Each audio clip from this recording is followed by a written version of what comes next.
안녕하세요. 김동섭입니다. 3월 31일 아침 시작하도록 하겠습니다. 지난주 금요일날 미국 시장이 급락을 했죠. 다우 산업은 1.6% 하락했고 나스닥은 2.7% 하락했습니다. 나스닥의 하락이 이렇게 깊었던 것은 트럼프 당선 이후 두 번째였죠.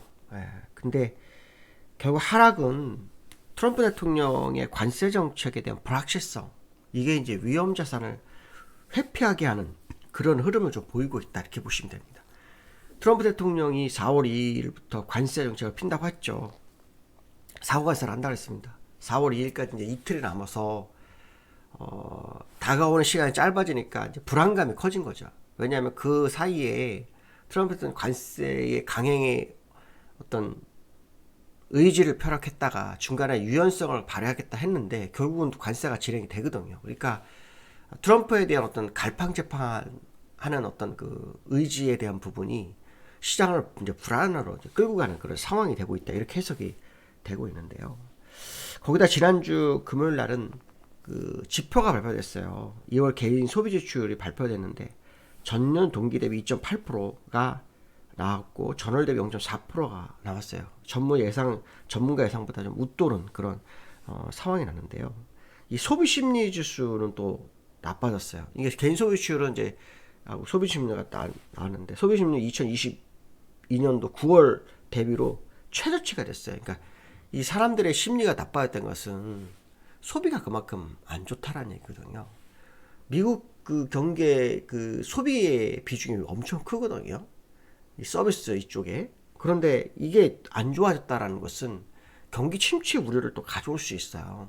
이제 그러한 부분들이 다 시장에 다 반영이 되는 거예요. 지금 시간에서도 지금 선물이 0.8% 빠지고 있거든요. 물론 우리나라 본장의 시작을 대봐야 알겠지만 상당히 많이 하락해서 시작하고 있습니다.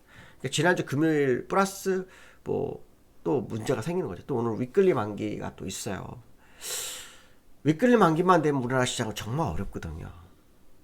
방향을 한쪽으로 완전히 이렇게 몰아가는 경우도 있는데 너무 아쉬운 것은 우리나라가 월말만 되면 이럽니다.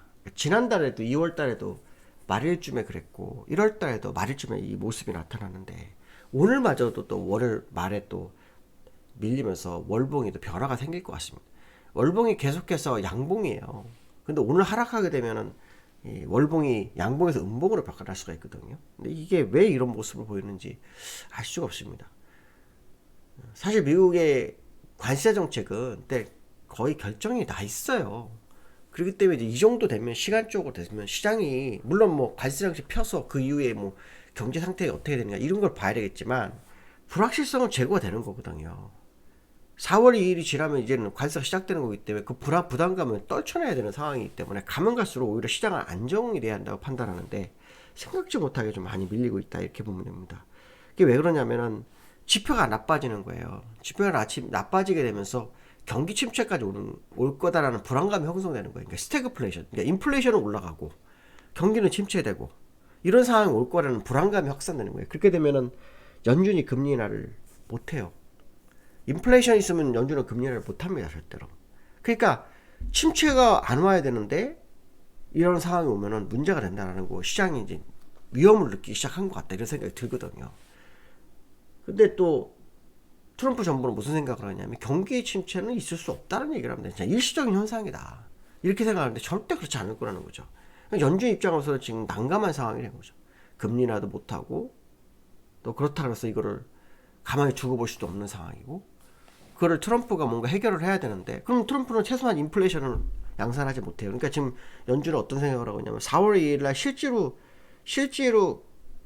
상호관세가 다 전 세계적으로 진행됐을 때 그때 인플레이션 상황을 보고 싶은 거거든요. 거기에 따라서 금리 인하를 빠르게 진행할 거냐 말 거냐 결정할 거다. 인플레이션 상황이 좀 없었으면 좋겠다는 생각을 하는데 시장은 우려가 좀 많아서 좀 부담이 되는 그런 상황이 아닌가, 이런 생각을 해야 될 것 같습니다. 테슬라가 3.45% 정도 하락을 했고요. 엔비디아도 1.5%, 메타도 4%, 마이크로소프트도 3%, 알파벳도 4.8% 정도 하락하면서 시장을 좀 눌러주는 그런 상황이 됐습니다. 금값은 또 신고가를 갱신하는 그런 흐름을 보이고 있어요. 근데 이제 금값은 제가 지난번 말씀한 것처럼 3,400까지 가면 아마 거의 끄트머리일 거라고 해석을 하고 있는데 한번 지켜봐야 될 것 같고요. 다우는 지금 보시면은 지난번에 21선을 지난주 돌파가 됐다가 다시 되돌아가 버렸어요. 그래서 얼마 전에 바닥이었던 이 시장으로 다시 밀리고 있어요. 이게 쌍바닥이 되죠. 후행 스팬으로 보시면 1, 2, 3 연장선이 되거든요. 후행 스팬으로도 그렇고 캔들로도 그렇고 이게 이제 후행 스팬 이런 식으로 그릴 수 있거든요. 이런 식으로. 그래서 캔들은 이렇게 되고요. 그래서 이렇게 보시면은 요 정도 많이 내려면 쌍바닥이 될 확률이 높아요. 네, 쌍바닥이 높고 하락 이격은 매우 제한됩니다. 물론 지금은 지난번 저점 대비로는 하락 이격이 남아 있어요. 그 자리 정도까지 아니면 그 언더슈팅까지 만약 가도 이격상으로는 추가 하락이 쉽지 않다. 그리고 어쨌든 지난번 그 트럼프 대통령 발언으로 해서 갔던 최저점을 향해서 한 번쯤 움직일 수 있는 소지가 있는 어떤 캔들의 모습이 있다. 이 해석을 할 수 있고요. 나스닥은 다 왔어요. 나스닥이 이격상으로 없거든요. 여기서 만약 더 내려가게 된다면 1+3 연장선 여기거든요. 후행스팬으로는 요렇게 그을 수가 있어요. 요렇게. 그러니까 요 찍었기 때문에 한 번 더 올 수 있는 거죠. 그래서 오늘 만약에 한 번 더 내려오면 미국은 이걸 깼다가 올라올 확률이 높아요.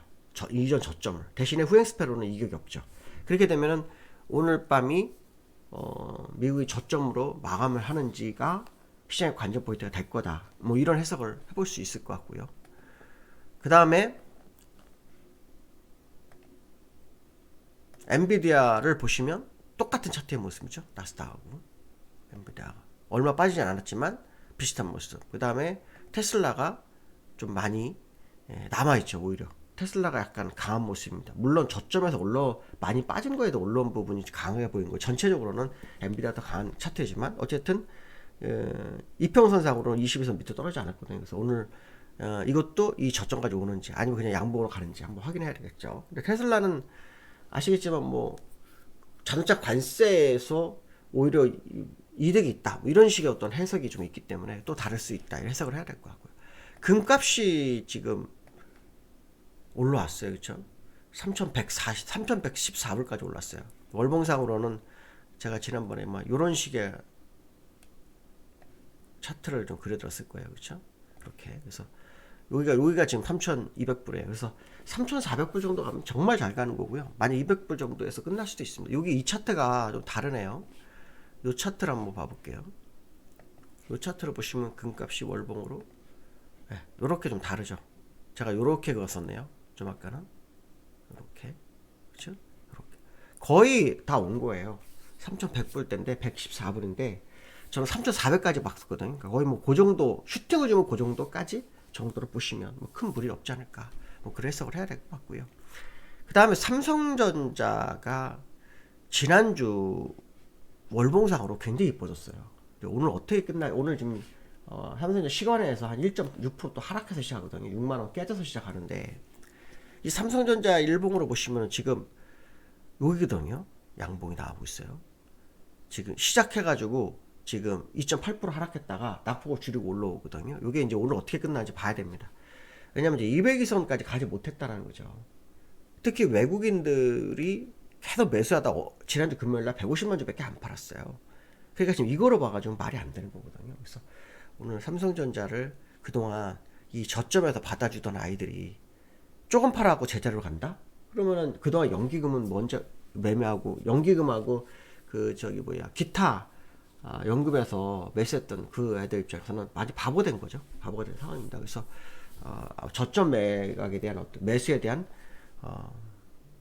어떤 메리트가 좀 있는 상황이 아닌가 그런 해석을 좀 해봐야 될 것 같고요. 그래서 오늘 삼성전자가 아까 시간에서 2.8%까지 거래했다가 1.6%거든요. 얘가 이제 오늘 살려냈는지 좀 한번 보셔야 될 것 같고요. 그 다음 수급적으로는 지난주 금요일날 외국인이 6,400억 팔았고 선물에서 7,900억 팔았어요. 그래서 이제 외국인들이 갑작스럽게 매도로 다시 돌변을 했거든요. 이들이 이제 그동안 매수한 금액이 있어요. 그동안 요 근래 보시면 상당히 매수를 많이 했어요. 여기 요거를 지금 다 팔고 나가는 싸움이거든요. 아니면은 일시적인 확률이 높아요. 저는 우리나라가 지금 문제가 되는 것 중에 하나 뭐냐면 정치적 불확실성이 조금 연장되고 있어요. 왜냐하면 시장에서는 3월 말 정도에 우리나라 정치적 불확실성이 일부 마무리가 될 거라는 생각을 했는데 지금 4월 넘어가고 있기 때문에 그 불안감 하나에 관세 정책이 갖다 붙은 거로 보거든요. 그래서 외국인들은 아마 그 불안감에 팔았는지는 모르겠어요. 왜냐하면 야당에서는 줄탄핵을 또 언급했기 때문에 그게 또 시장에 좀 불안감으로 오는 게 아닌가 생각도 들긴 합니다. 그렇지만 뭐 우리나라 어차피 4월 18일 전에는 결과가 나올 거라는 얘기가 좀 많더라고요. 뉴스를 보니까. 그래서 일단 우리나라 정치적 불확실성은 해소 쪽에서 약간 연장되는 게 불확실성을 가져온 그 상황에 미국 관세 문제가 같이 겹치는 뭐 이런 상황이 좀 연출되는 거 아닌가 이렇게 보셔야 될 것 같고요. 코스피 차트로 보시면은